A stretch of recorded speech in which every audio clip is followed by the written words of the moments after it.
Trump fighting back against the media coverage of him while talking to graduates at the U.S. Coast Guard Academy yesterday. Roll that tape.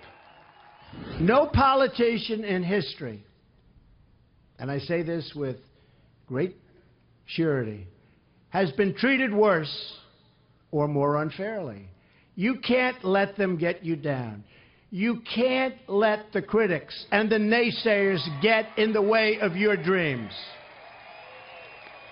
All right, you heard it. Joining us now is Fox News contributor Bernard Goldberg. Bernie, the president was a very sharp edge there. Nobody's been treated worse by the media than myself. You're a media watcher. What say you?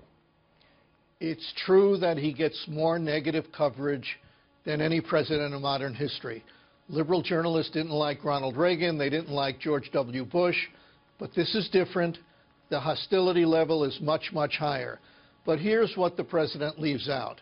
There's been no president in modern history who has given his critics in the press more ammunition than Donald Trump. I mean, here's an easy, simple rule that he ought to follow. If he thinks they're out to get him, and some of them are, but if he thinks they're out to get him, don't hand them the gun. Knock off the melodrama, knock off the confusion, knock off the turmoil. They still won't like you, Mr. President. They still will go hard at you, Mr. President. But don't make their job any easier. But he seems to thrive on it. Every time things seem to settle down a little, out comes a series of tweets which put him and controversy right back up front again. Exactly, and I don't think you need a media analyst for this. I think you need a psychoanalyst for this. He can't, careful, he can't help himself. Careful. No, I'm not accusing him of anything.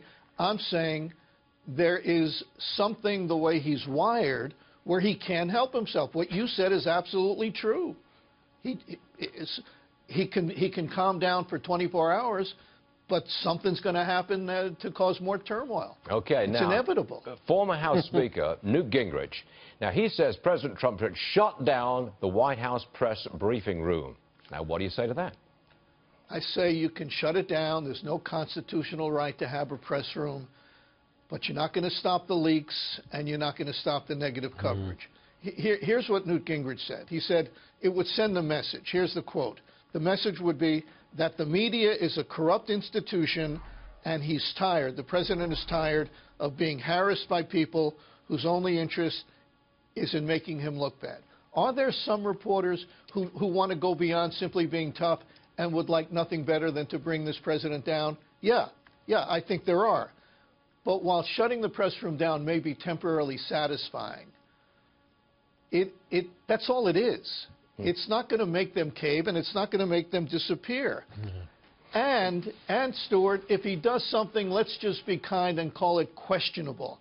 They're still going to report it. It's still going to be on page 1 of the newspaper and on the nightly news. And that's going to be the case, press room or no press room. Bernie, I'm listening very carefully to what you've got to say. And it seems to me that you are predicting more of the same for the next 4 years, no matter what. That's exactly right. That is exactly right. I can't say it any differently than that. I don't think anything's going to change. I think the hostility level, on the one hand, is such, and we've talked about this before, it's not because of his policies as much as it is because of who he is. That isn't going to change, and he isn't going to change.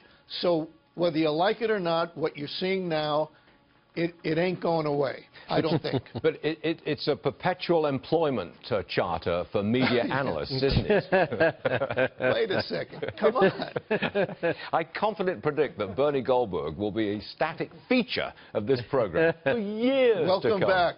Welcome back, Stuart. Thank you, sir.